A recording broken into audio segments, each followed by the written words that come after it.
It's showtime. What's up, historians? Welcome to season 7, the kickoff.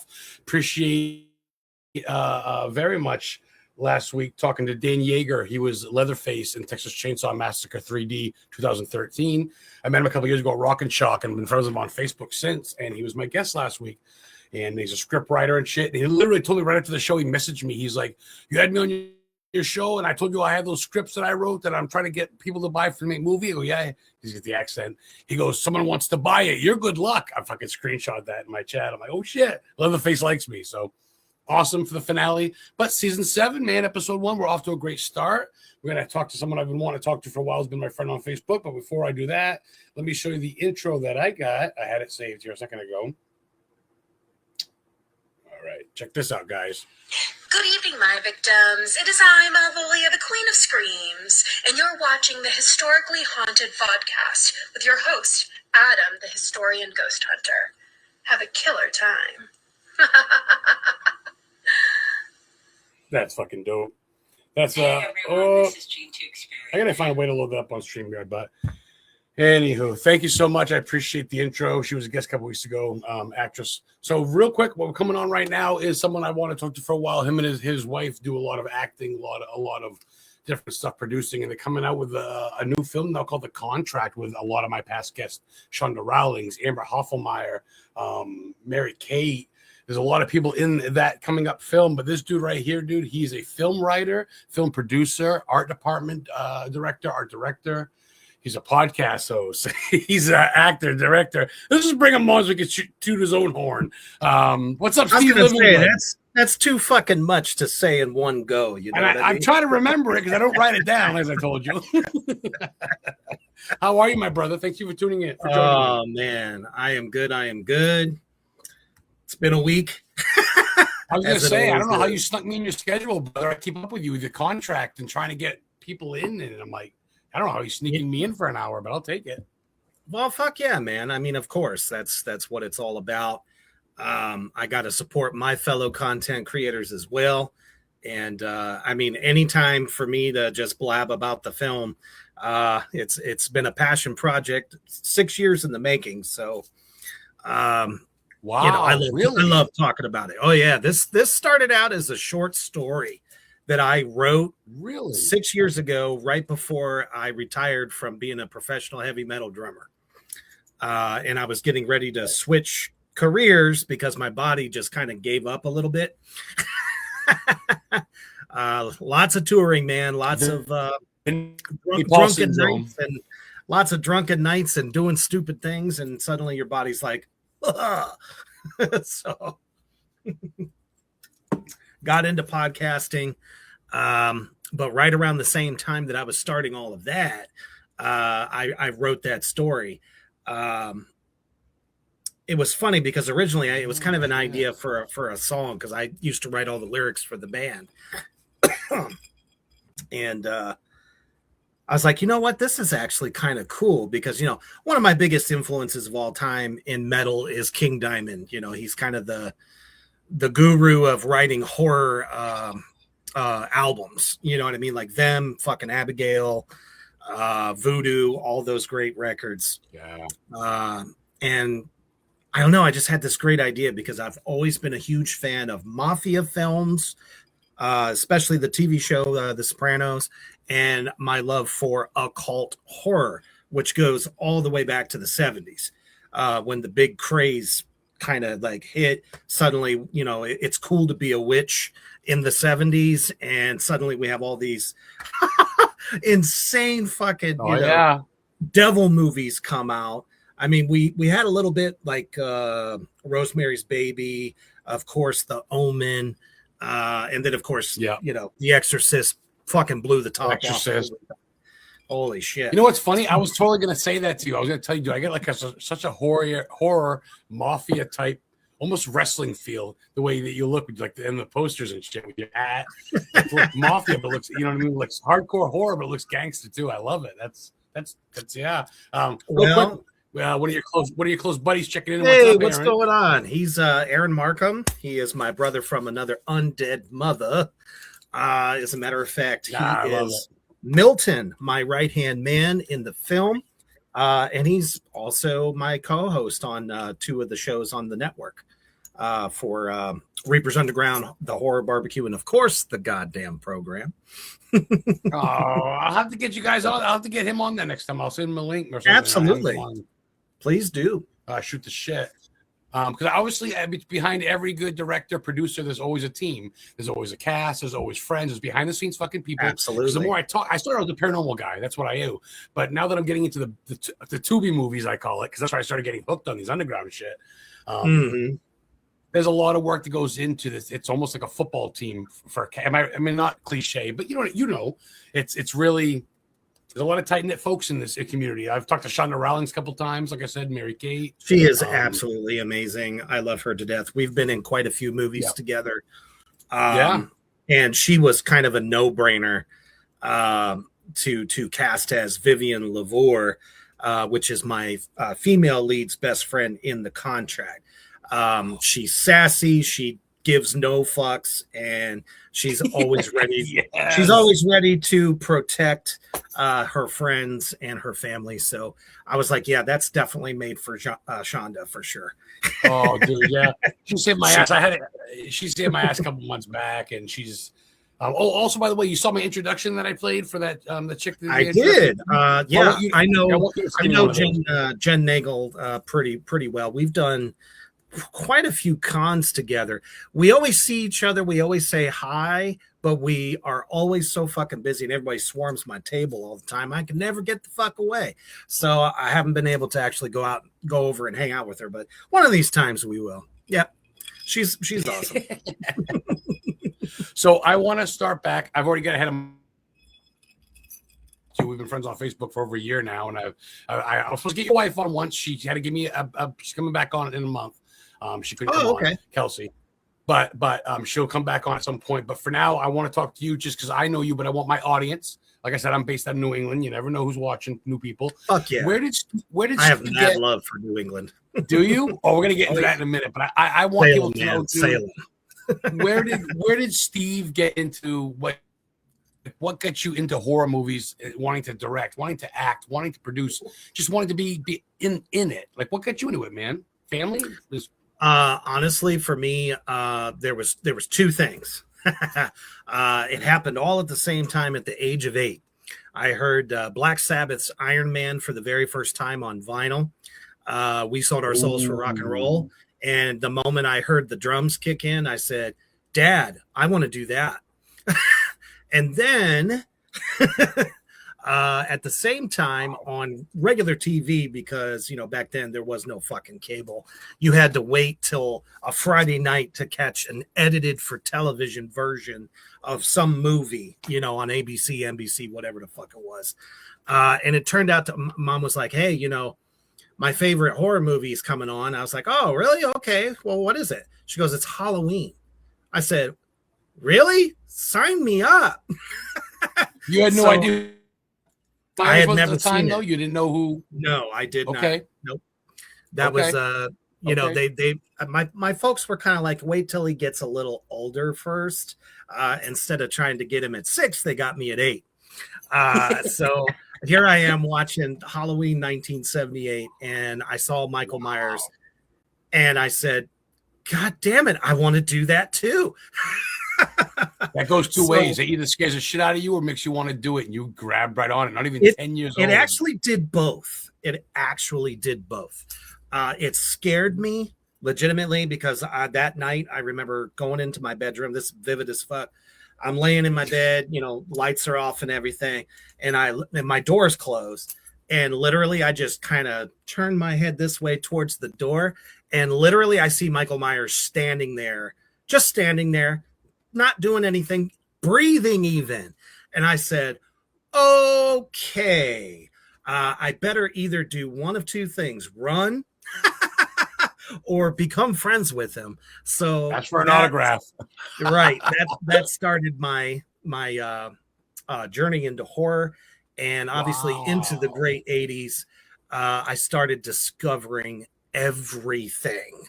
One of the great things about growing up in the 80s was the fact that we had video stores where you can go and look at rows and rows and rows of fucking VHS movies. You didn't know what the fuck they were about. I miss those you days.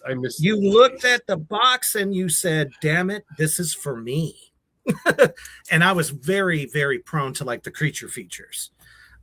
So I just kind of started getting into Humanoids of the Deep, Creature from the Black Lagoon, Frankenstein. That's actually my favorite of all time. Dope. Nice. Chud. Of course, Friday the 13th. Puppet Masters, the little dude with the spinny thing on his hand. Yeah, that was my introduction to, hey, Amber, what's going on, girl? Good to see you. What's up, Amber?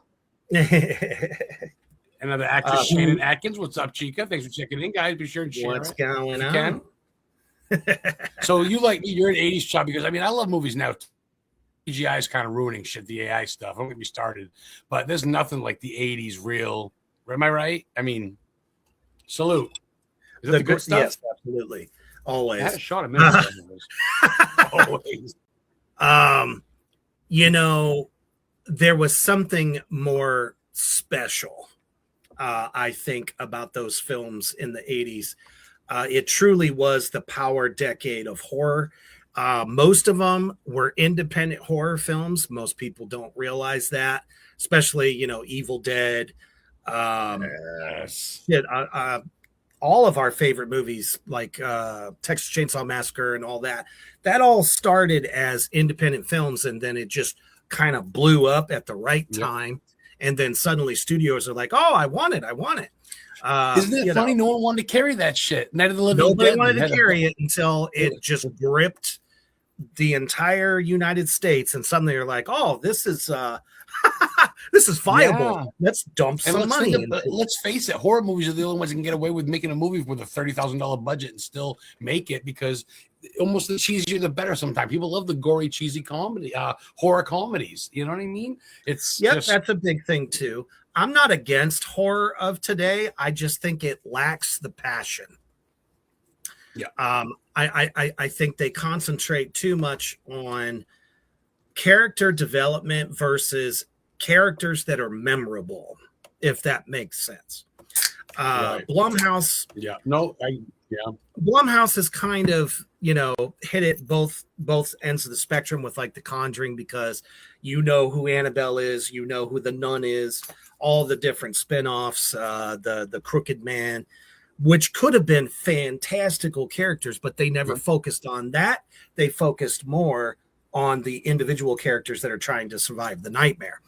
I think to have, and this is one of the things that the 80s had, even the 90s even, you had 50-50 character development between the spooky, spooky dookie guy and the cast that's around it, which is where, the final girl comes from, and the survivors. That's the Scream genre.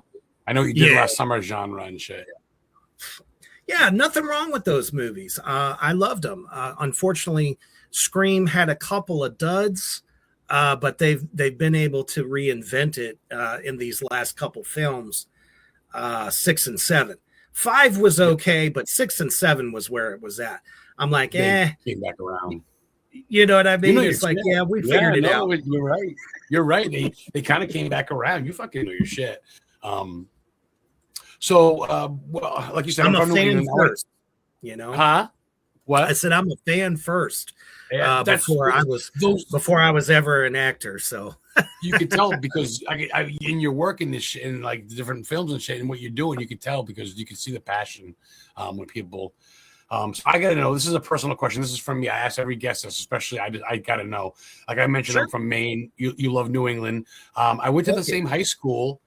And met Stephen King about 3 years ago. I met his son, Owen Hill. My goodness.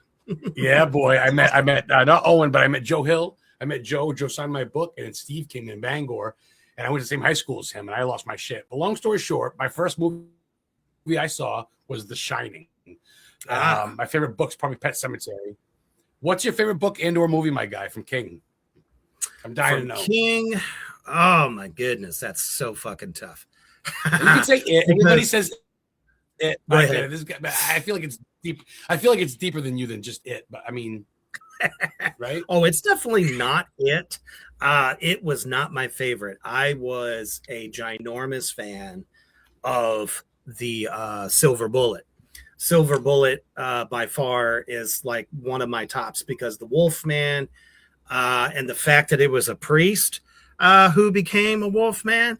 I loved every bit of it because you have like the holier than thou. And then he's also extremely blasphemous at the same time, thinking that he's doing the Lord's work. And that's so against every stigmata where a religious guy Exactly. can't be a vampire, can't be a werewolf. Corey Haim in the fucking wheelchair, whatever. Corey Haim, right? Yeah, I think so. Yeah. Yeah, Corey Haim. Yep. Yeah. That's a great flick. No one really says Silver Bullet. That's a good.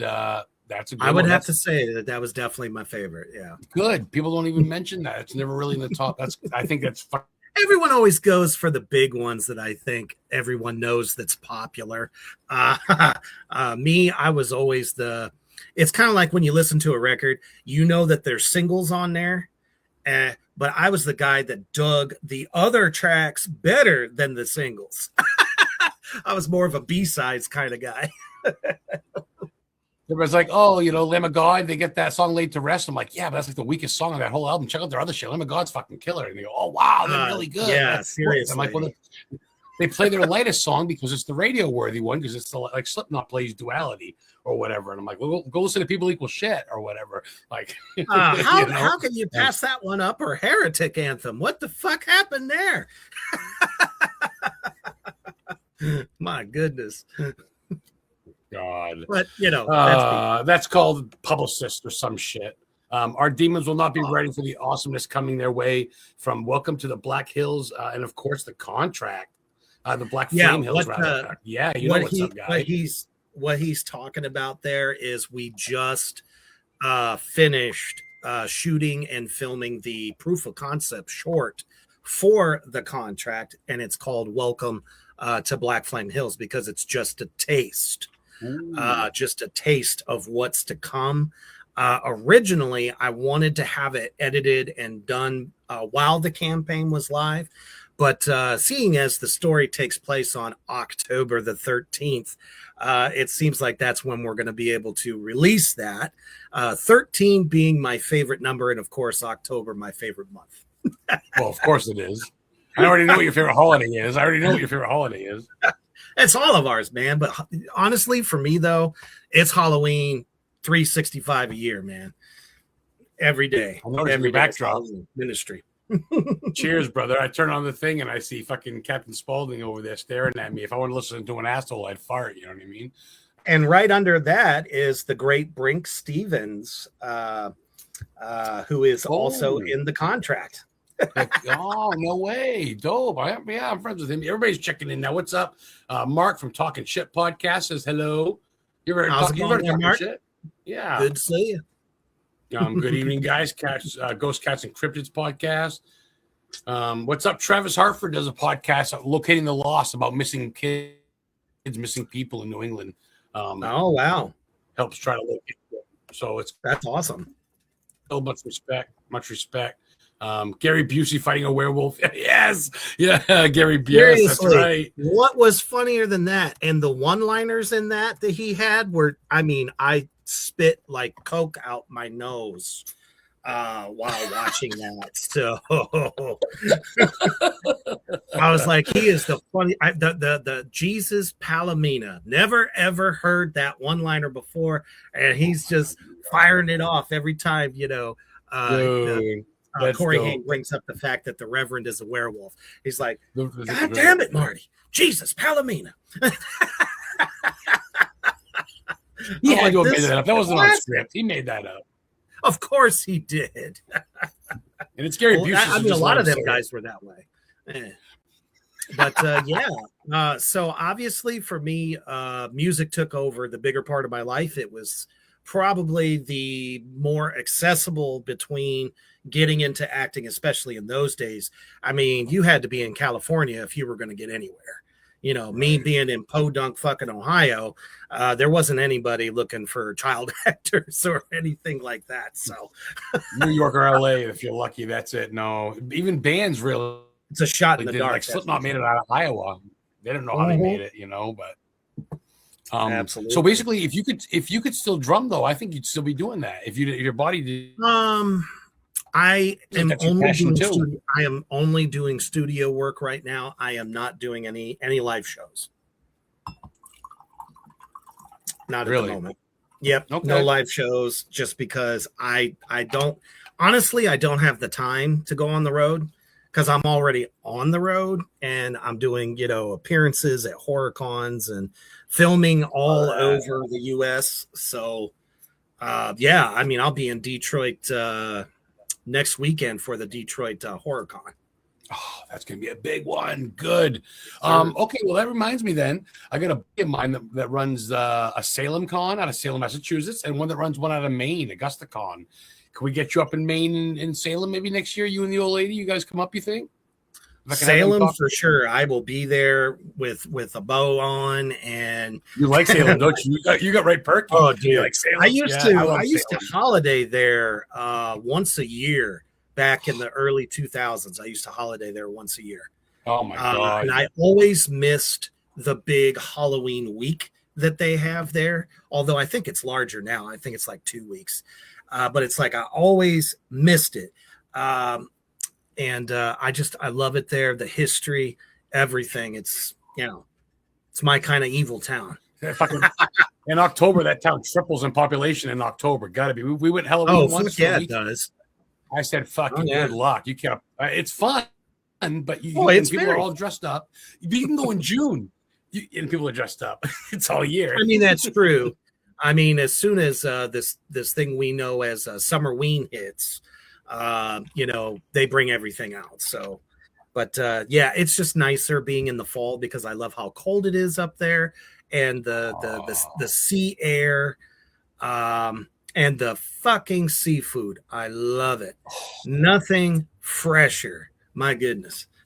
I was going to ask you that. That's one of my questions. What's your go-to food then? Some people say ribs, some people say burgers, pizza, some say seafood. That's your go-to? Big lobster roll, some clams or something? I mean, if I'm up there, my go-to is Italian food. So that's what I grew up on. Yeah, that's what I grew up on. And it's a part of me, and I'm a part of it. That's dope. Okay. How I got into acting was kind of by accident. I started doing some horror photography, which, just me, in my makeup, doing different like horror scenes and stuff like that. And I was doing the podcasting thing. I had a couple of independent directors on. And they're like, you got a great personality, great energy. You have a look that you could definitely be, some psycho killer or something like that. You should get into film. And then lo and behold, I happened to notice that Acrostar Films out of Illinois was looking for zombies for the Attack of the Corn Zombies film. That was the Ann first Myrna. She was on 2 weeks ago. Ann Myrna was awesome. Oh, that's Mom. That's Mom. She's Mom to all of us. It's official. She's amazing, amazing woman. Right. But yes. It was like, you know what? This is my moment. If I'm going to get into this thing, why not? Let me go ahead and be a zombie extra, and I guarantee I'm going to stand the fuck out. And I did. That's kind of the crazy part. And, we had a great time shooting the film. Everything was great. I got to rip corpses apart and stuff. It was great.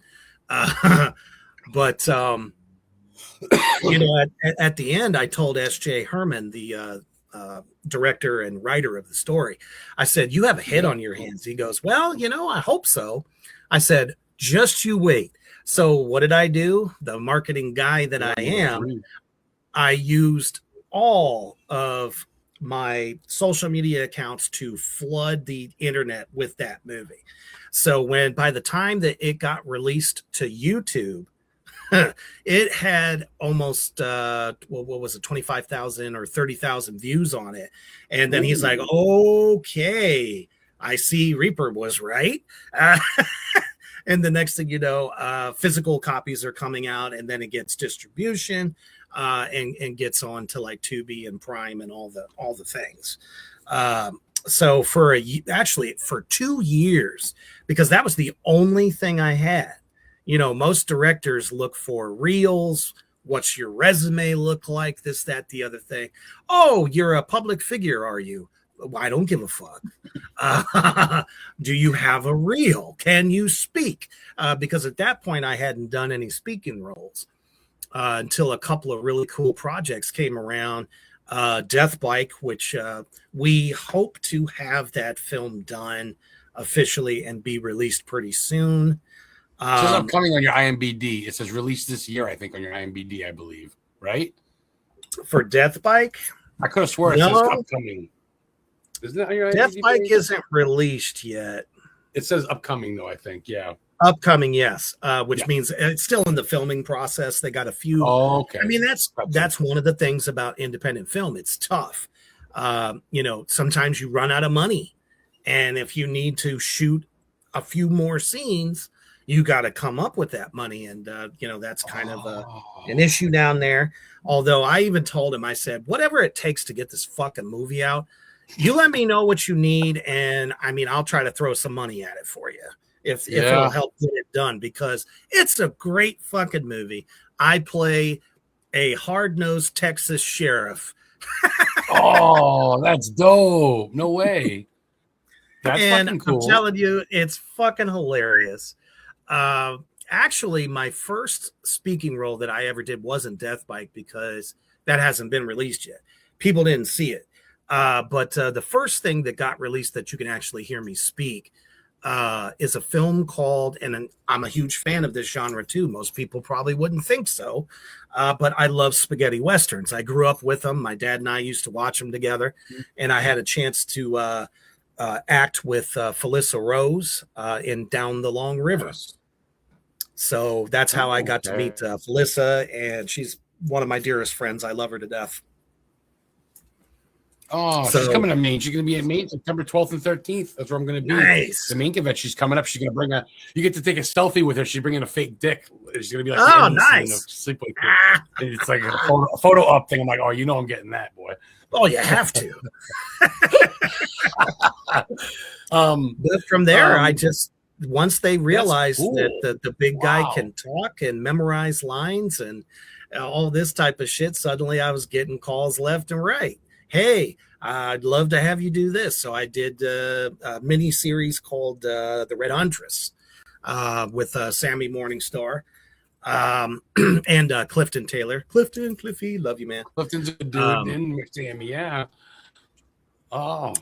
Yeah, things just kind of went on from there. I got involved, actually, since you're in Maine, you said, not a neighbor to you there, Kevin Jinsorowski, and the Creep Footage franchise, where he allowed me to create a character called the Caretaker. And as a matter of fact, the great Aaron Markham there has also joined on for Rotten to the Core, which is the full feature. But I did like 4 shorts with him with that character. And I've also done some work with NC-17 with the Not There franchise. I'm in the first 2. The second one's being filmed right now.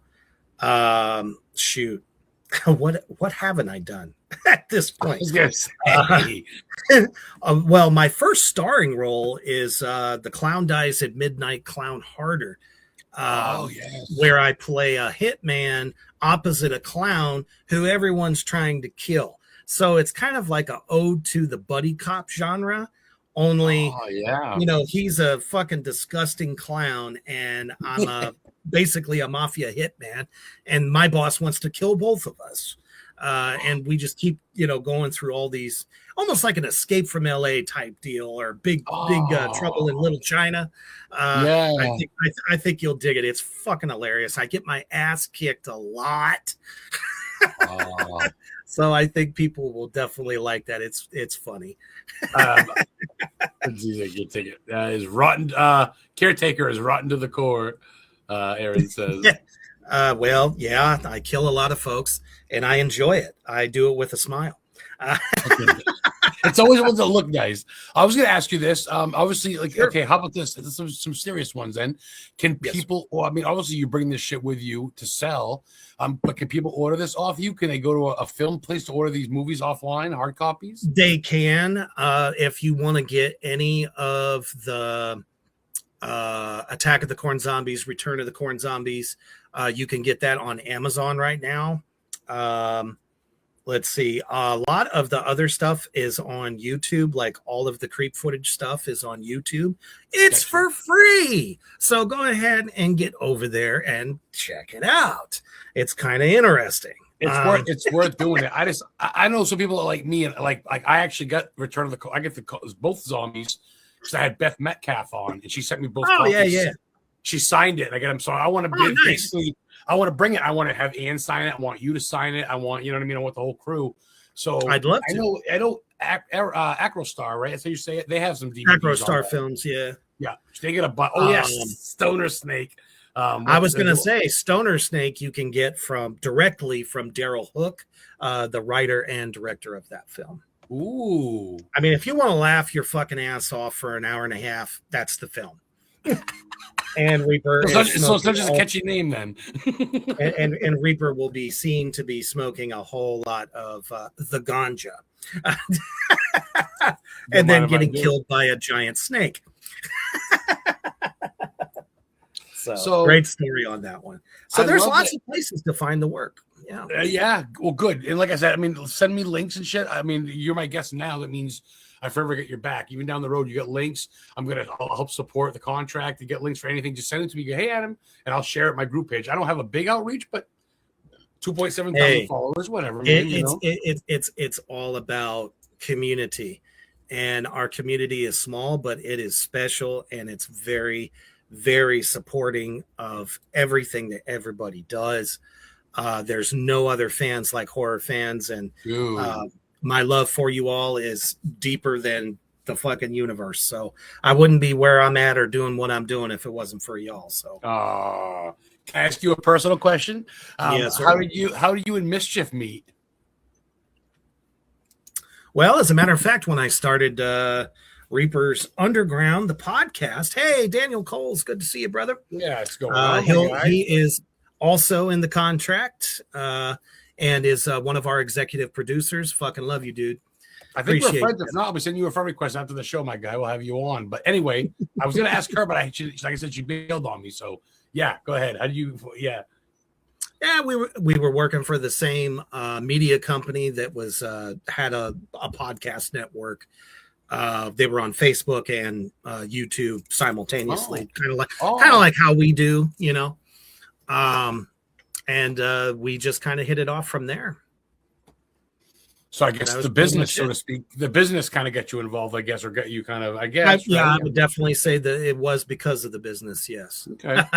Definitely. Because we lived in two different states. You know, I was in Ohio. Oh, no shit. She was in Nebraska. Mm-hmm. Oh, Nebraska. And okay. I was like, yeah, it's definitely time for me to take the next chapter in my life, because I was 44 when I stopped teaching. I was a band director, steel drum band director for special needs schools in Akron, Ohio.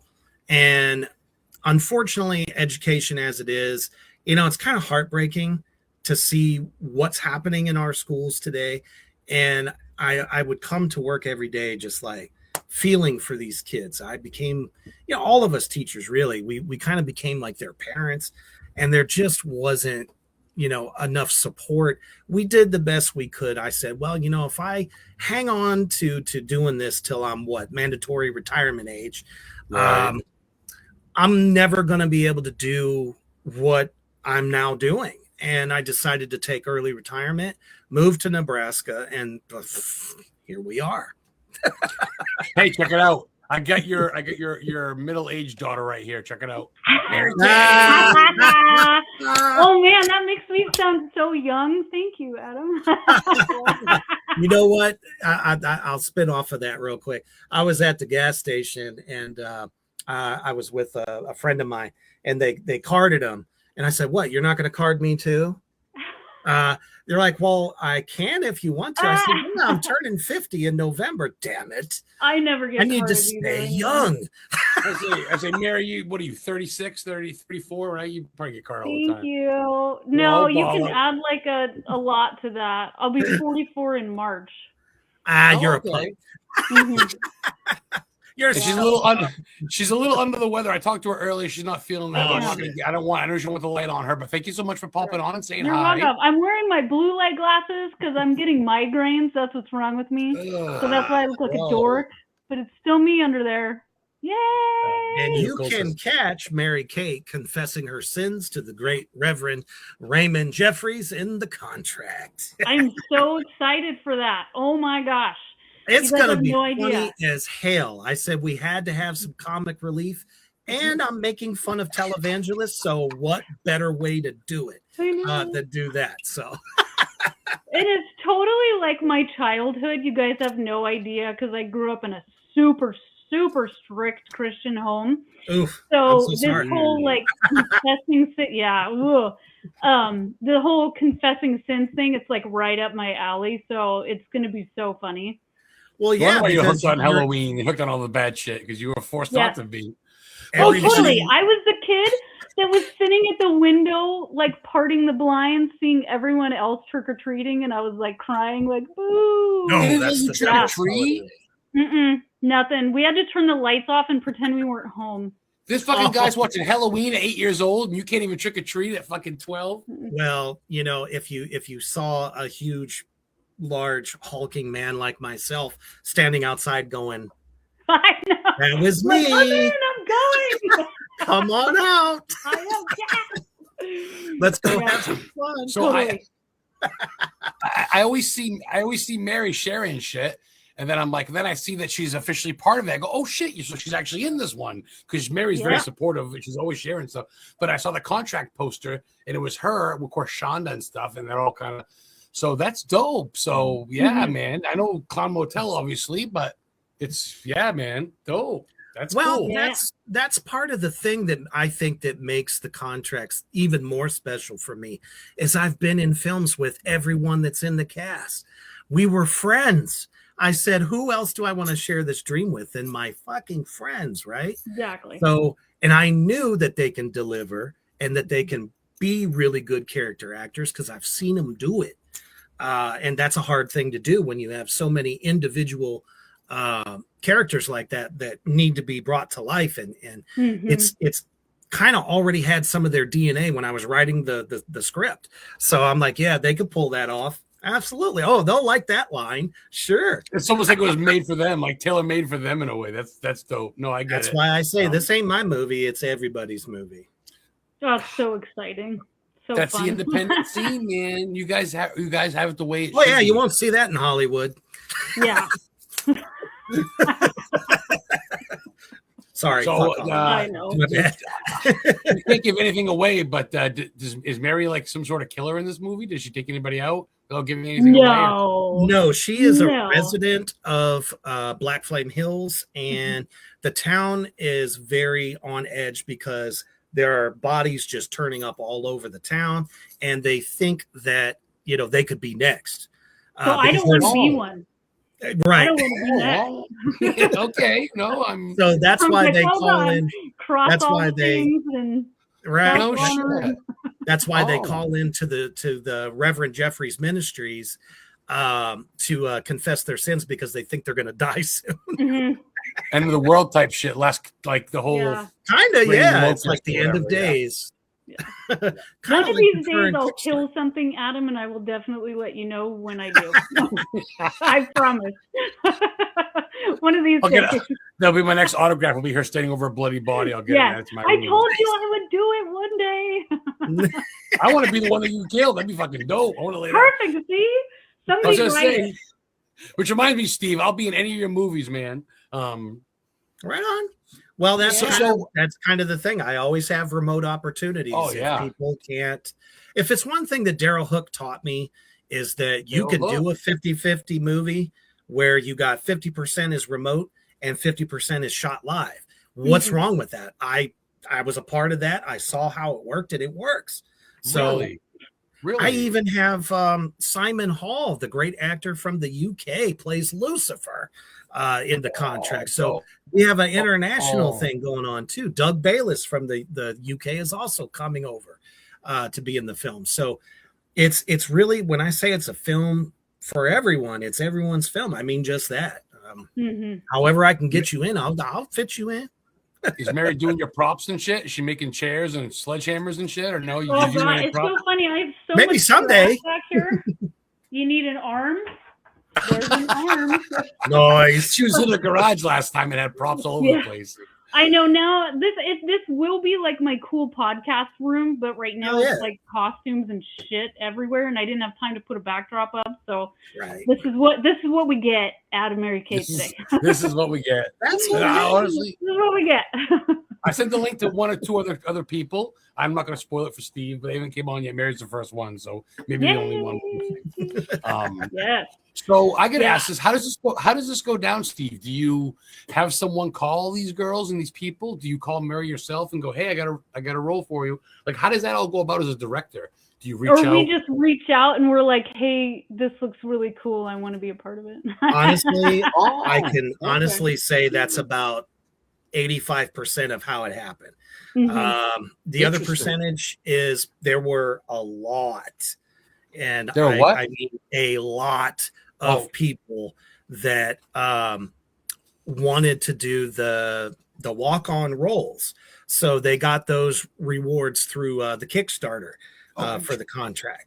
And because I mean, we have the great Robert Mukes, my brother from another mother, Robert Lasardo, Brink Stevens, and Daphne Love is also a part of it. And there's somebody who's yet to be mentioned, but that's going to have to wait a minute. Oh, look at you, really? Oh yeah, got another one. Yeah. Yep. Kind of a last minute thing, but I think it's definitely going to be a good thing. That's and cool. I spoke to him today, so That's awesome. I think both Robert and Robert are excellent casting choices. They're so fantastic. Both of them are. Oh my goodness! I've been in movies with both of them, and Robert Mukes killed me in Death Park, and he is so like genuinely kind. And, he is. Like, and he's ginormous and huge and scary. I would say, isn't he fucking huge? Yeah, isn't he like he's 6'5" or something? Yeah. About 6'9", I think. And he is so 6'9" or 6'10". kind and generous with his like critique and time. You know what I mean? And like extremely intelligent, also fantastic. He's wonderful. So how I got to know him was we were booth neighbors at the Villain Arts Tattoo conventions. I met him 3 years ago, and we became friends after that. He's like, "Oh, you're a clown too?" I was like, "I'm more of a demon than I am a clown." So funny. Oh my god, that's fucking great. He's like, "You remind me of Sid," and I said, "Oh man, you and me, we gonna be friends." Yeah, you guys both have the same haircut. Well, I think it's also. Oh my god, he does a lot of Sid that comes out of me when I speak, and I'm being like deranged and shit. So he was one of my big influences. I loved him since the 70s when he showed up opposite Pam Grier in the exploitation films back then. He was in a lot. Spider Baby as well. Come on. I mean, it was fucking great. He's got his impressions too. Jesus Christ, I can't write enough stuff in front of your name. What else do you do, porn? What else? I don't do impressions. I may think I can, but no. Maybe after too many whiskeys, I'll probably start trying to. Well, let's keep it going. There's no time on this fucking show. Mary knows that. We'll keep it going. We're recording. You're under oath. So have you been to Maine? Have you been to my state, my neck of the woods? You mentioned Salem a bunch, but have you actually been to Stephen King's Maine? No, I have not been to Maine yet. But it sounds like it should be a place I should go. Hey, what's up, Lars? What's going on? Another what's up, my guy? Co-producer of the contract. I love it. Oh, fucking A. Fantastic, man. He's also he's one of the soldiers for Robert Lasardo as Kane. In the contract, so a lot of these guys are doing double duty. So I'll take it. I'll say you guys are wicked busy right now. I'm surprised I even got you guys even on between promotion and everything else, and just so cool. You know, man. it's funny. I was just thinking about that today. I literally, when I fucking wake up, the first thing I do is, okay, got to drop 3 posts on the contract, get them out there, because the idea is, one, probably won't get seen until about 24 hours later. So if you drop 3, one of those posts will actually hit the algorithm and people will fucking see it. So that's why I do that. I literally spend about 6 to 7 hours a day on social media. And then I go over to the Reaper page and I do all the Reaper stuff and all the podcast stuff. Then I go over to Steve LIVENGOOD page and then I'm just talking about my fucking self. And then I got to go to Instagram and do the same thing all over again. Too, the contract, fucking Clown Motel 15. I see my it's like Land Before Time. Yes. But I mean, it's the last Land that would be time. Fucking amazing. It would. We will. We'll take the clowns to space or some shit for 15. Jason did it. So why not the clown? Clown Motel ends up on a ship. Yep. What's your name? What's your name? I'll piss it on the moon. I'll piss your name on the moon. That's right. I love it. Let's go. Fucking. Oh, they got everybody pumped now. Look at that. I'm so excited. Oh, yes, man. That's don't be a producer. Let me just say the love that I'm feeling from everybody out there, it's overwhelming. It's been overwhelming because I started this whole thing going, well, somebody might like this. And here we are, you know, almost $10,000 later, and we're able to do it. I'm like, fuck, I better like be good now. Yeah. It's good too. It should show that people are genuinely interested, because it's a rough campaign season right now. It really is. And there's lots of projects. So it just sets you a mark above, you know what I mean? So that's good. It's good feedback. It's good, you know. It is that people actually really, really do like this idea. And that's what I set out. Oh, thank you so much, brother. I appreciate you. That's what I set out to do. I said, no offense, we love our slashers, but God damn it, you can take your pick because they're a dime a dozen. You know what I mean? There's nothing really original coming out. And I wanted to do something that no one's ever done before. Yep. That's bringing the mafia genre and the demonic genre of horror and putting them together. And that's exactly what we're doing. And people thought, damn, never thought of that before. Yeah. And not to get too personal, and I'm not going to be a prick, and I'm not going to name drop, but there are some people in this industry that I've seen, as far as I've had on my show, as far as directors, producers go, that I have blocked now, because some people are just scumbags that try to rip off people, try to rip off their actors. Sadly, we all, you know. We've been watching it for years, brother. We've been watching it. You and your old lady are good dudes. Like, you guys are on your films. You've done stuff. You've kind of played all the spectrums. You've done producing, directing. Like, you know, you kind of wear different hats. You know what I mean? And I think that's the difference. And when you stay cool, dude, like, I'll watch anything Shonda Rhimes is in. She's been awesome to me. I watch anything Mary Kate. Oh, you know what I mean? Fucking Mary Kate, obviously, into everything. Desert Fiends too. I can't wait. Let's not forget you and your old lady Mischief do. It's all good people in the scene, dude. Absolutely. I mean, don't forget our lead, Angelique Summerston, played by Caitlin Stack, who won the top actress at the Chicago Film Awards. And she is Ashley Hefner. Amazing. She was on about a month ago. She's good people. Yep. Joe Rosing also. Christopher Kaler, who plays Father Carrington. Hey, what's going on, Thomas? Good to see you. Thomas is the one that runs the convention out of Connecticut and Salem. He runs a Paracon out of Salem State University. Oh, that's cool. I'm in. Just let's get you get me out to Salem, we're gonna light that shit up like it's 19. We'll get Mary and Lucas up here for Halloween, and they won't leave ever. We're not gonna go overseas. Oh man! Well, at least go to Salem first. We will. Yes, gotta go to Mary, real quick. I want to talk to you about Black Sheep and Desert Fiends too, and shit like that. When's that all dropping, kid? That looks fucking dope. Black Sheep, I'm actually helping work on distribution for them right now. So I'm busting ass on it hard. And once we figure that out, it's up to distro, but it could be like just a couple of months or so, you know what I mean? And then we could see that awesome stuff going on. But we're working hard on that. And then Good. Desert Fiends too. Oh my gosh, 5 days. That's it. 5 days. Oh man, I saw I'm so it's excited. coming. So you guys get to see what got thrown up all over my face. Mary's on medication, guys, so we avoid a lot of this Yes. stuff later. No, I'm not. I've raw dogged my shit. I am not on medication. I Raw just have a dog. migraine. Is fucking Brett Wagner in this one again? He is, yes. Of course he is. Yes. I met And Brett they at the main do- con. Yeah. The Fiends, I gotta tell you, like, they're super gross and all that. They have like private parts on their face.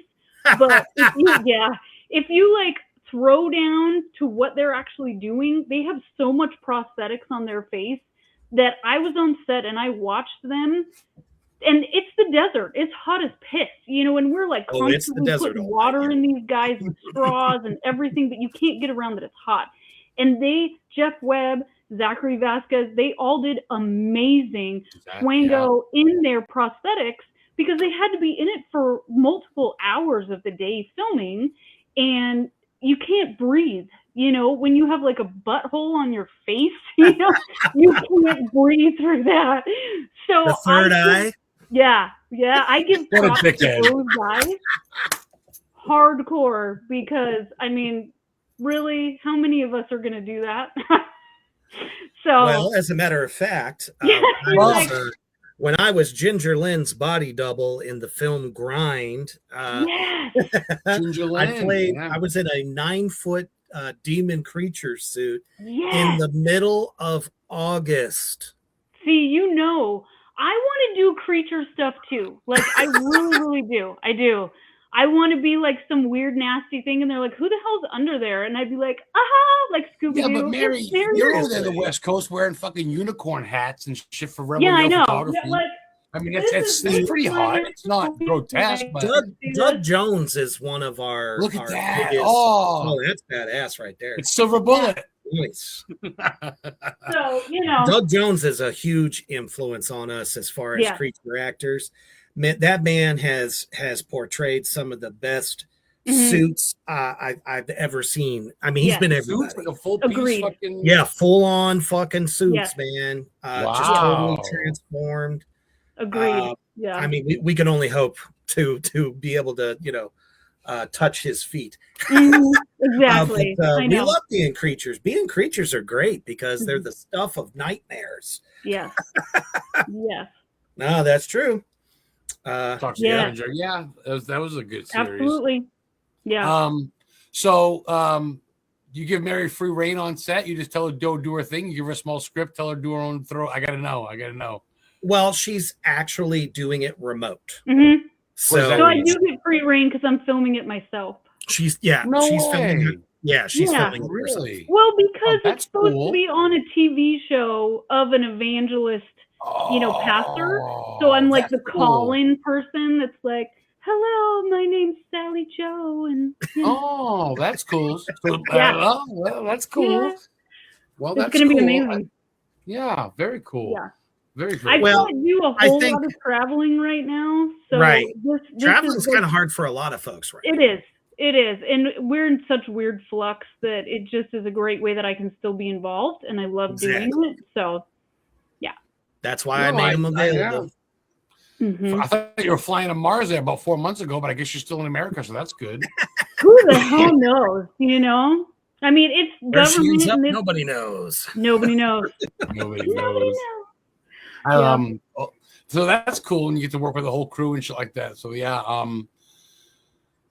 So when can we expect the contract? Is it in the works? Is you just waiting for publishing now? Have you actually started filming on it yet?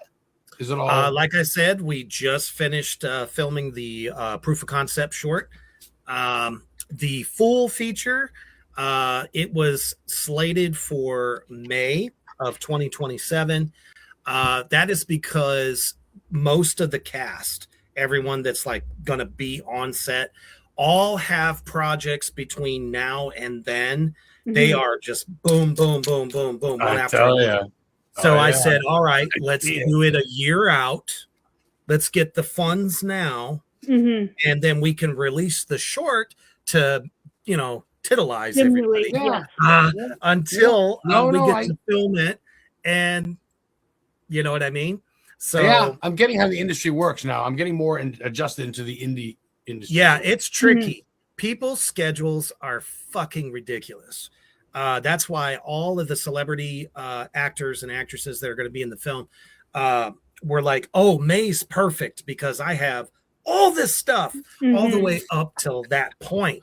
And I was like, oh, fuck, we can make this work, because I didn't just choose them because of who they are. I chose them because they are perfect to bring those characters to life, and people are going to fucking love them. I love it. You gotta watch. Like I have a reward on there on the Kickstarter, which you can get 50% off right now, people. If you go to the Kickstarter, it's called Get. I'll share that to the show. Yeah, absolutely. It's called Get Thrown Out of the Inferno Bar by Robert Mukes. So whoever gets that reward, they get to come on set. And somehow they fuck up inside the bar, because it is a goth bar after all. And Robert comes up and goes, boom, and then throws them out the front door. So that is awesome. What a fucking perk. It used to be a pretty expensive reward, but it's 50% off right now.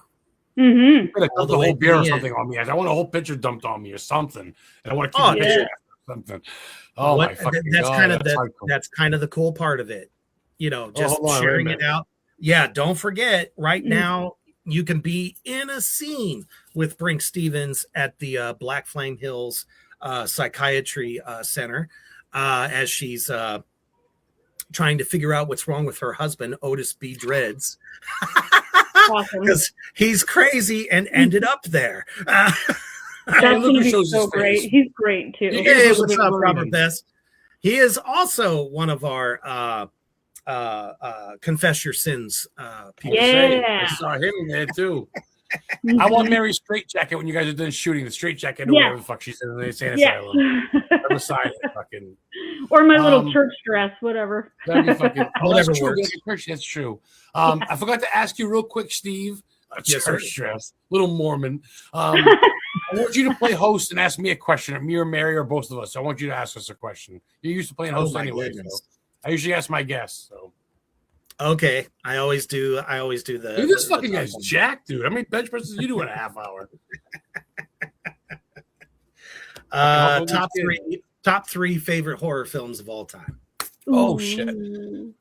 Mary, you want to go first? Sure.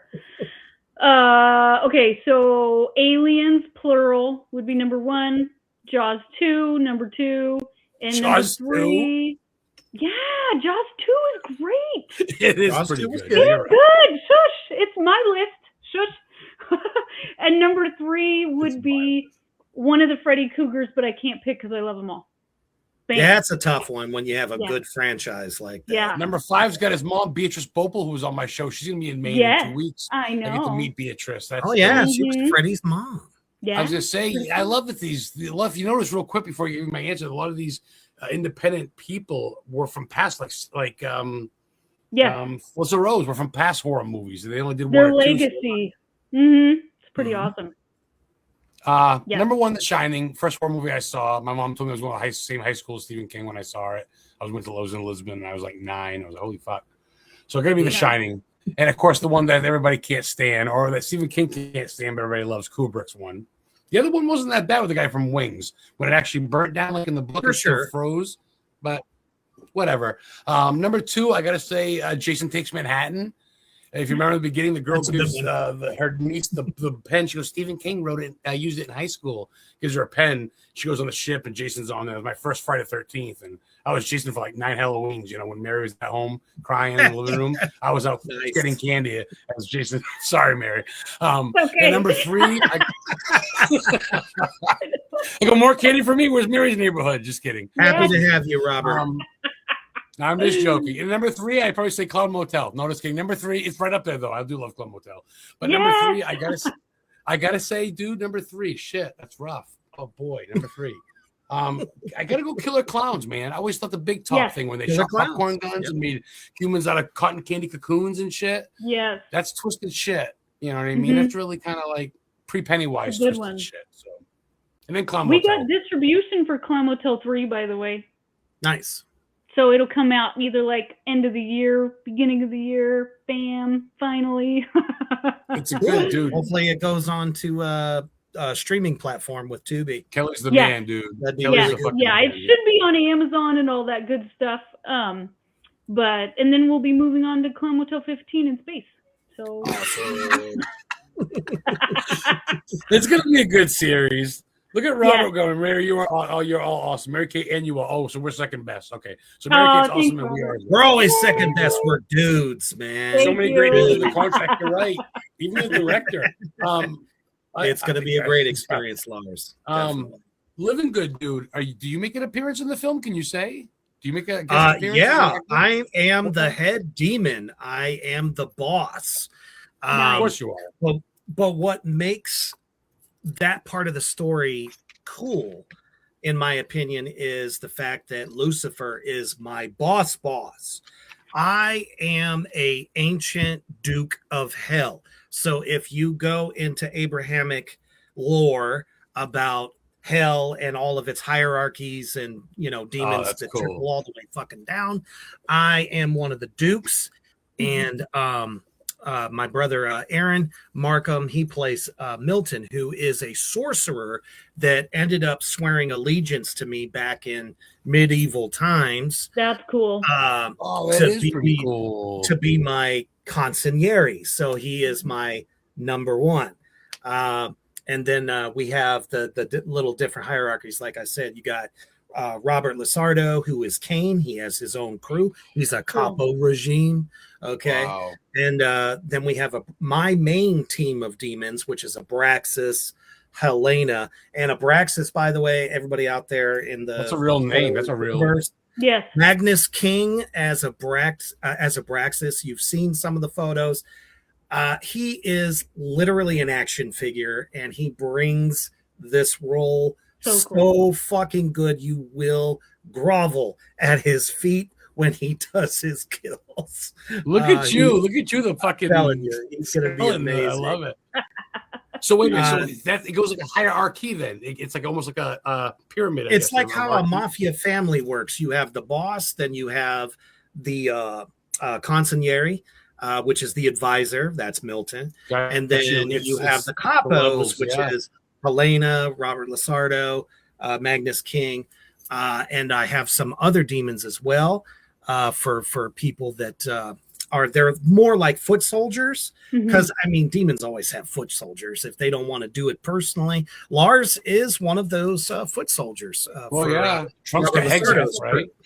And then the enforcer is Robert Mukes, which is why he is the head of security at the bar. So let me give you just a quick little look into the main plot of the story. Hello from Italy. You have this great small town, because I'm like middle America myself. So we have a little town called Black Flame Hills. All of a sudden, in the bad part of the town, where things are down, businesses have gone, all that stuff.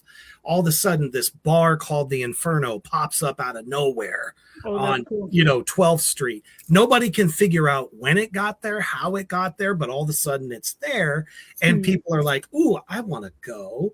So you go into it. It's like your traditional 90s style kind of goth bar. Okay. So you got people, whips, chains, all that shit, I don't have to tell you, what the in a tiny town. So in a tiny town. And that's how it always goes too, because in Omaha, which is a tiny town in Nebraska, there is a goth bar, which that's where we shoot. That's cool. So basically it's cool. The idea of it's real town feel, not bullshit backlog. No, serious. It's like, what's it doing there? But everybody loves it, and then suddenly people start disappearing. And then they start to find bodies that are chewed up, mutilated, all the ooey gooey goodness stuff. Yep. And Angelique Summerston, played by Caitlin Stack, is trying to solve the string of murders. Detective Mann, played by Joe Rosing, they're actually working together to try to solve it. And she's following a lead on, hey, this person was last seen at that bar. So she goes there one night, and then she meets Milton, the bartender who is responsible for making the contracts. He serves her the house red wine called the Inferno House Red, and it acts like a drug and knocks her out. And then she wakes up on her couch the next morning going, what happened to me? And she's got visions that are kind of like, that classic like dream sequence type stuff where she's seeing Milton, she's seeing me, we're chanting, all this other stuff. And she's like trying to piece this all together. And then people that are close to her start to die. So the whole thing started was she's getting drunk at the bar, tells Milton that, her boyfriend's cheating on her.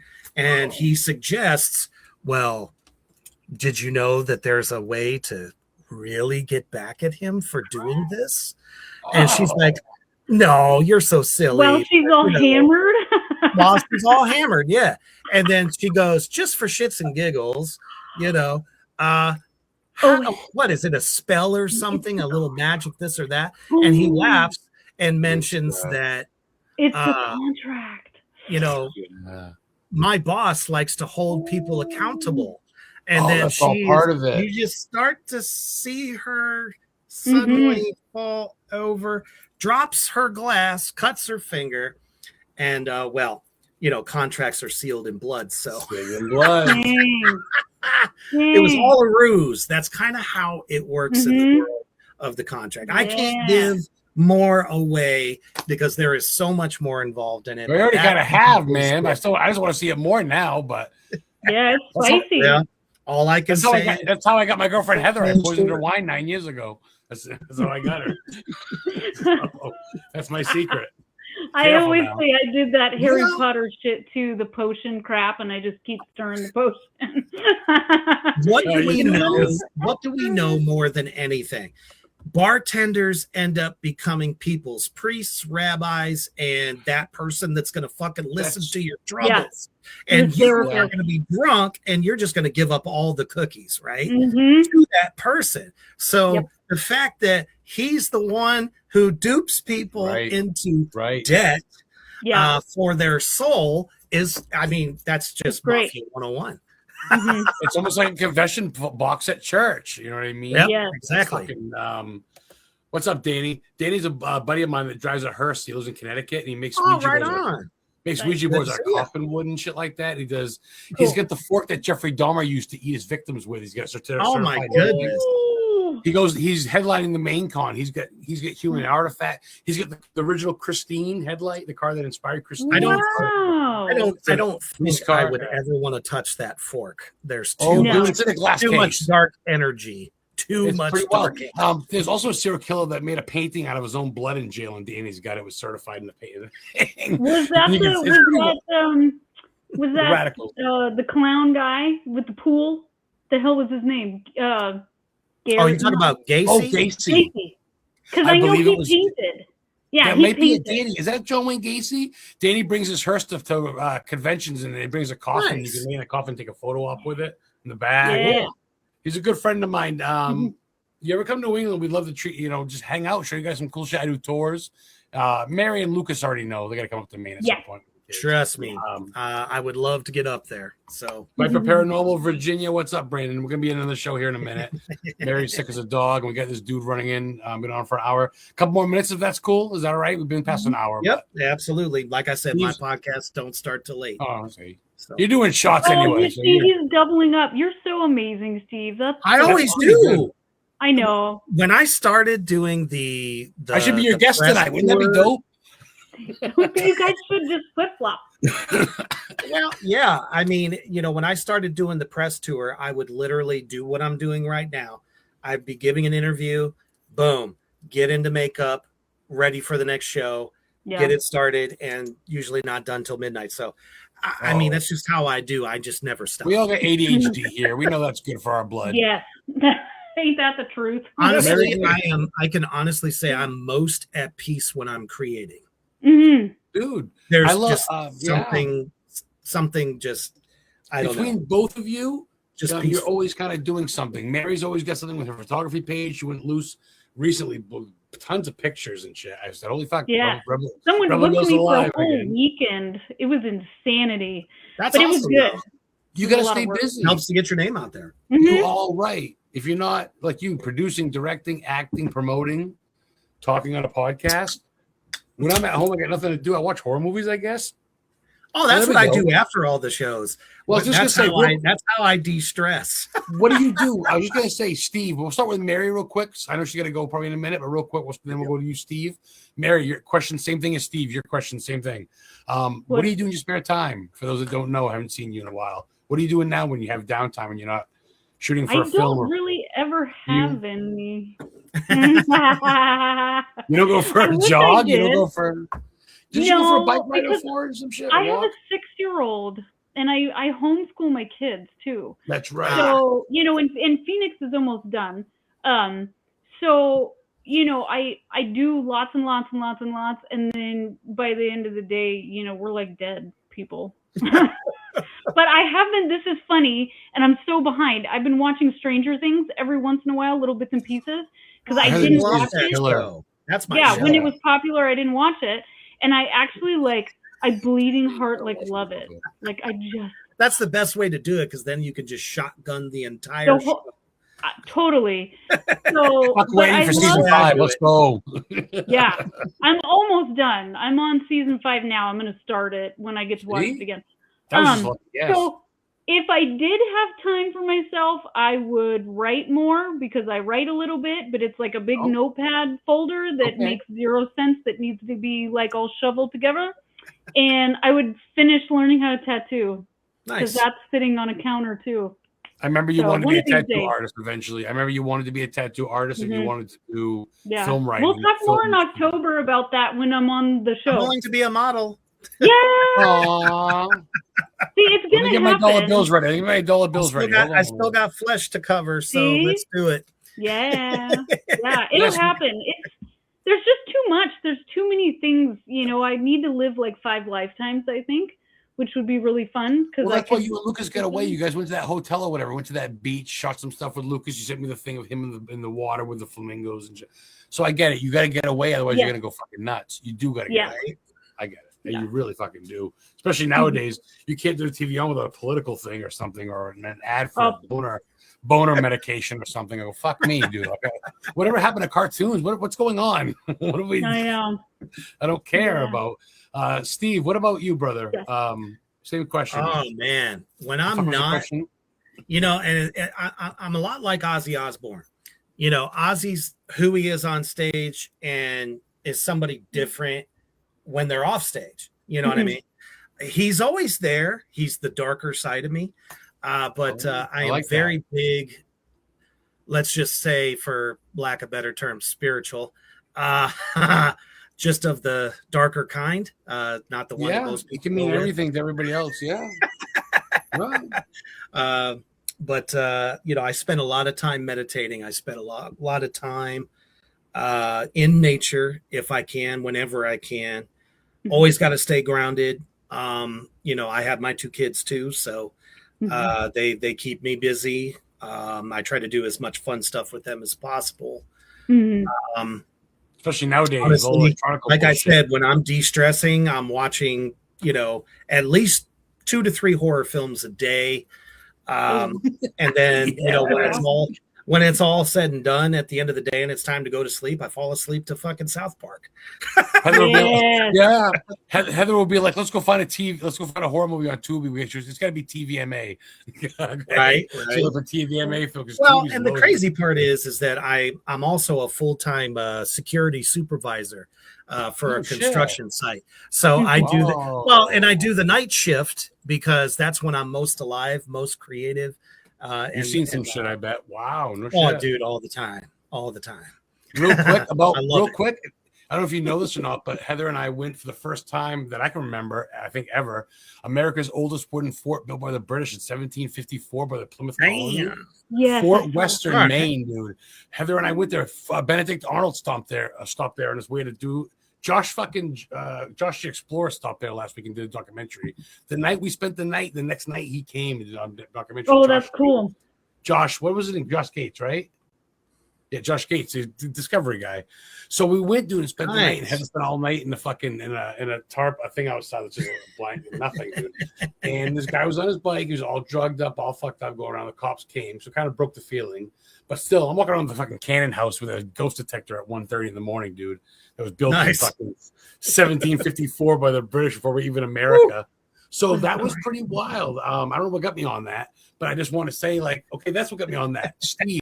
Because I'm a paranormal ghost guy. That's what we like to do. That was fun. It was an event. That nothing wrong with that. I've been dealing with spirits since I was 13. Do you believe in that shit? Do you think it's bullshit? Do you actually? You had an encounter with ghosties? I have been an occultist since I was 13 years old.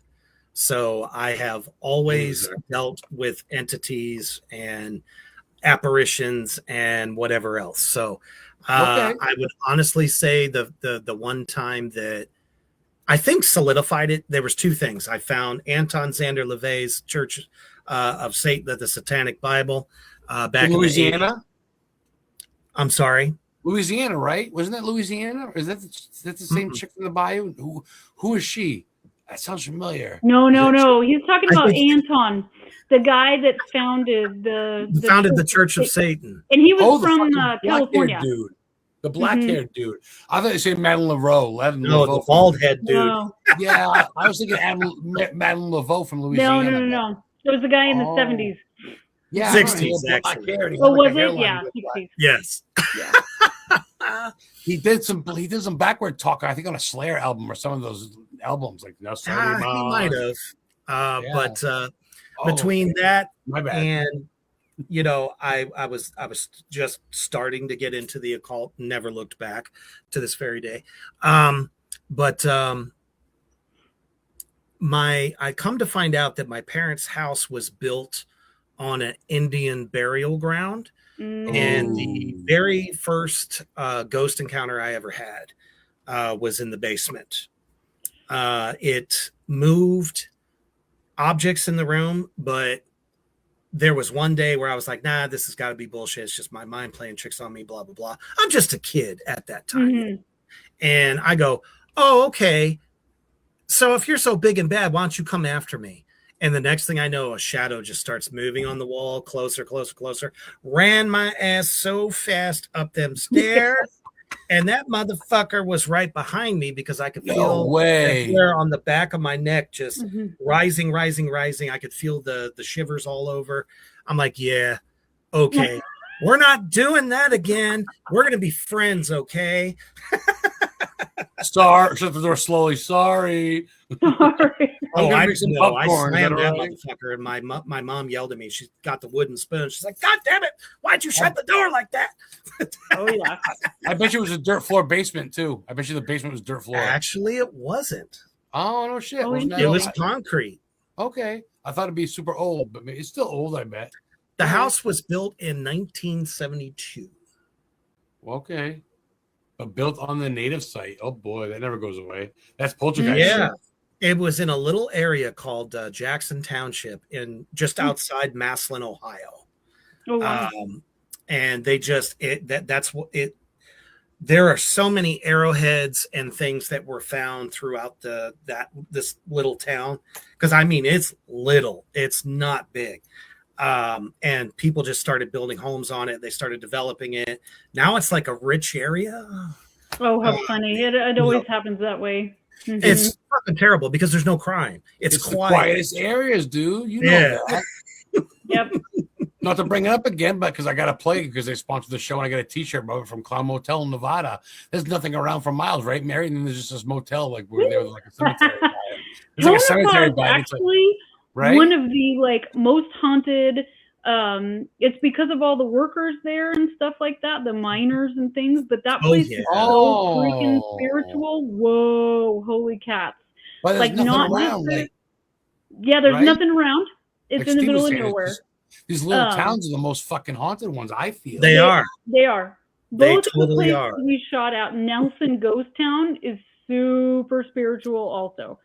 They both are like mining things. In Nelson, there's actually a mine that was used that is like super creepy, scary. Like you could throw down it and you would be toast. Like it's like, I don't know, 5 stories down or whatever. And you can go in and look and like, oh, it was the craziest thing I've ever seen. But yeah, I mean, lots of people died at both of those sites, and you can feel it. You can tell. You know what I mean? Like both times I was there, I was like, I come in peace. I'm doing my happy business, and I will leave you alone. And that's the best way. And I'll be back with Steve for the contract too in a couple of years to film right here. To film it this way. Go to space. No, all I can say is there's a very good chance that there will be a sequel. Mm-hmm.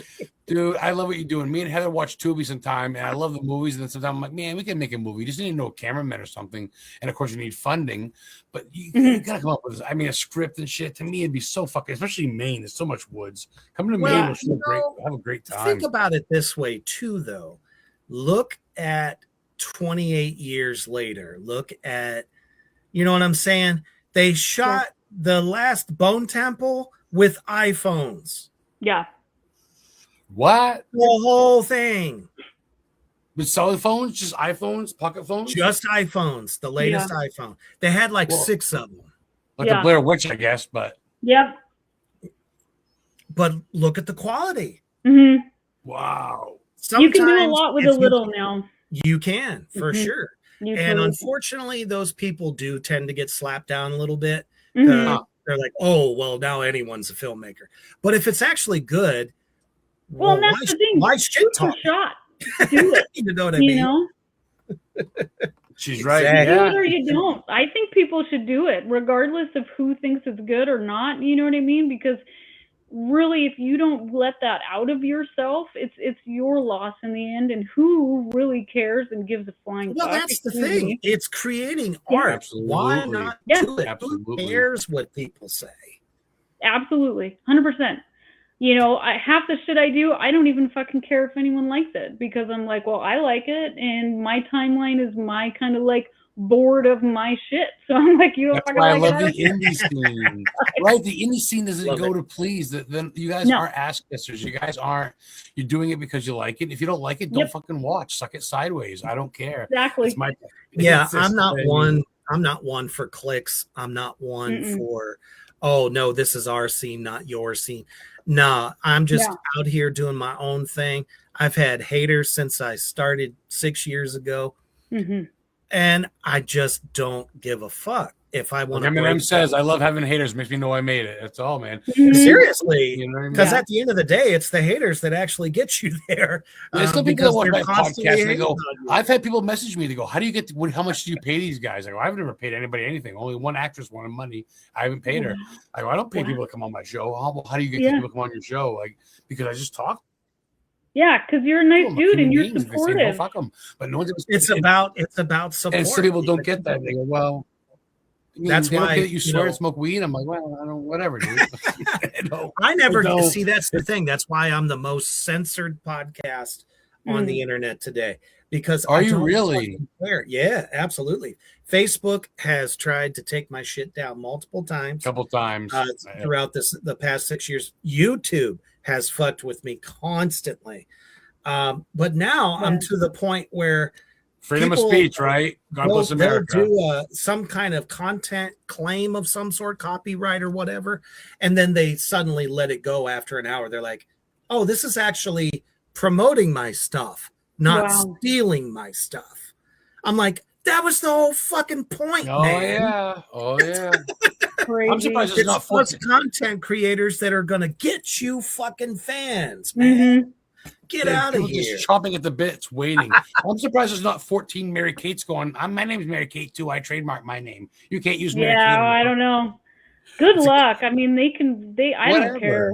No. I don't care. Oh, no. I've seen a few Reaper copies throughout the years, and I'm just like, okay. So I just started doing this thing. This is how you know Reaper's for real. He changes his makeup every 6 months.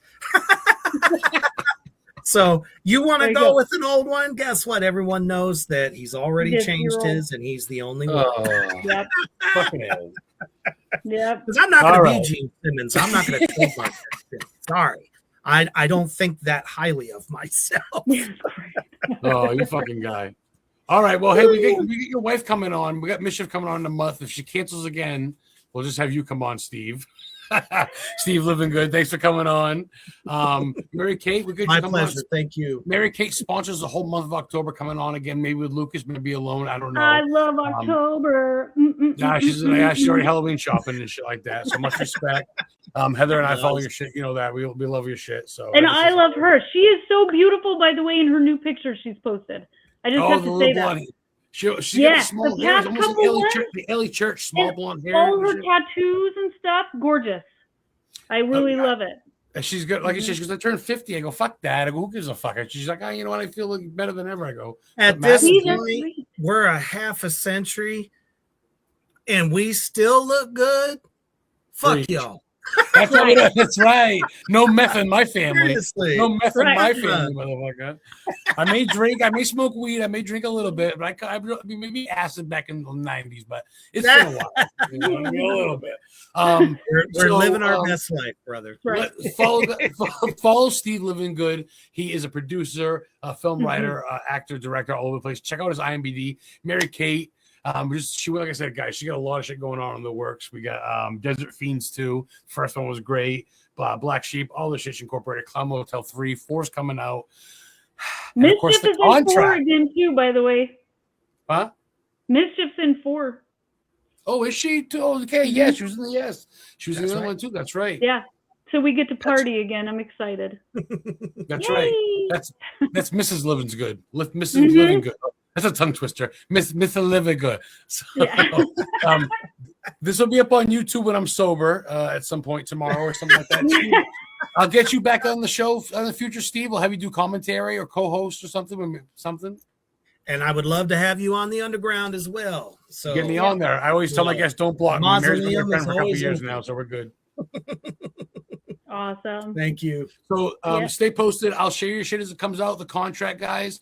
And stay posted. Any questions on how you get a hold of Barry for a podcast, a shot in your movie, or Steve Living Good? Don't want to get a hold of them, don't know how to, message me on Facebook.